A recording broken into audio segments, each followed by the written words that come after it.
Welcome back. In my last video or two, I tried to work on a queen versus rook endgames. That's because I ended up in that position in a rapid game, and I wondered if I'd made the right decision in accepting the draw.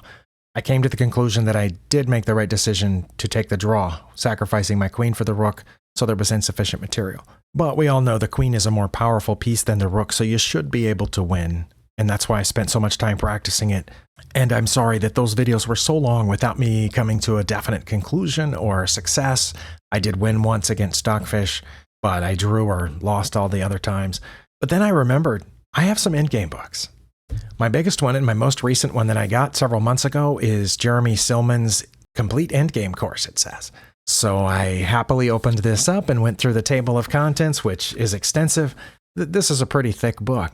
It doesn't have a single page on king and queen versus king and rook endgames. Not one. I couldn't find it. Now, I didn't read every single page, but I did look at every single line in the table of contents. I looked at the index. I looked everywhere. Found nothing on that.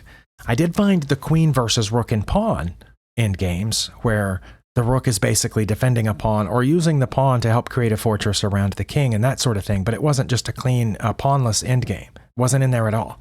Now this one, sorry, there was a little bit of a glare there. Jesus de la Villa, 100 endgames you must know, which I had gotten a little bit before the Jeremy Silman book, and I decided to stop reading because it was just too complex. I also went through every single line in the 100 endgames and did not find a queen versus rook endgame. But there's a little note right here that I found in the appendix. Now here in the appendix on page 249, in my copy it might be different, in another edition, he has one line on queen versus rook, and it says, queen versus rook. Won, but not easy in practical play. And that's it.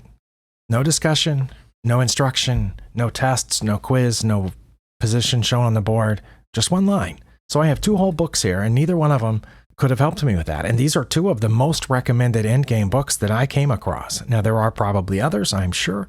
So I was kind of at a loss, like, who can teach me these practical, like there ought to be practical guidelines or principles that govern the queen versus rook endgames, but I didn't find it. Now, what I did find was in a very old book by Jose Capablanca, which is so old that it's beyond copyright restrictions. You can get a free copy of it here on Project Gutenberg. You can also get a free version of the lesson on chessables. And in the version off of Project Gutenberg, which if I remember, I'll put a link in the description, there is a section on queen against rook. And it says, this is one of the most difficult endings without pawns. The resources of the defense are many, and when used skillfully, only a very good player will prevail within the limit of 50 moves allowed by the rules. And then there is a diagram with the two kings and a queen and a rook, showing the position that you want to get the opponent into if you have the queen. And there is a little bit of notation giving an example of how you might proceed, but it's extremely old notation. It's not the algebraic notation that I'm used to, so I can't just look at it and figure out what it means. I would have to sit there with and basically translate every single move into what we know today. Like number 1 is Q-K5CH. So I don't even know what that means. But I did find, and I'm going to go there now, a queen versus rook exercise on chess.com. And this is going to be playing against the maximum computer, the rated 3200, but it's queen versus rook, checkmate with queen versus rook, solve 5 positions as quickly as you can. So I thought, why not try this? It can't be any worse than what I went through the other day with the starting position from my game. This is obviously a different position, and I'm going to click start, this start button down here at the lower right.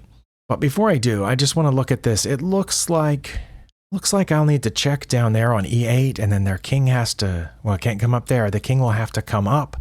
And then I'll come back and check here, and then the king will have to go into the corner, but I can't quite mate because of where their rook is. So I'd have to check here, and then they'll block with the rook, and then I'll check there, I think. So let's click start and try that.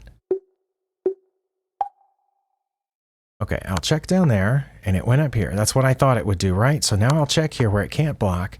I'll move over and check. I didn't block with the rook. I thought that it would, but it didn't. So I'm going to check here and see if it blocks with the rook. It didn't. So now I'm not sure what to do. Do I check back over here and then we get a repetition? My king is in the way, so I can't fork it. Wow. Yeah, 50 move rule. Okay.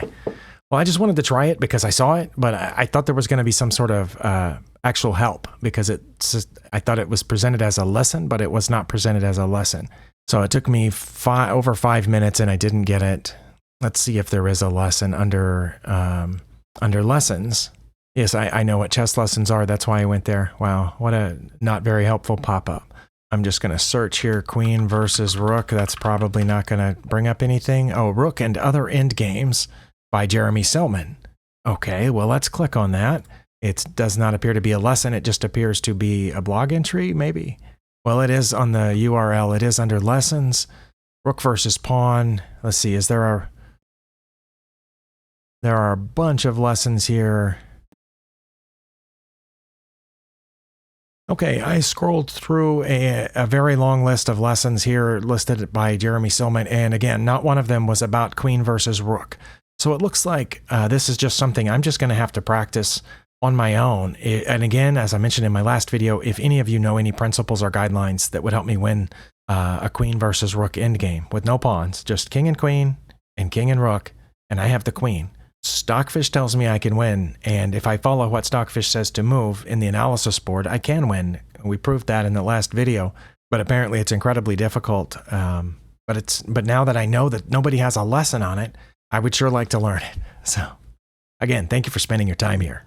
I'll see you next time.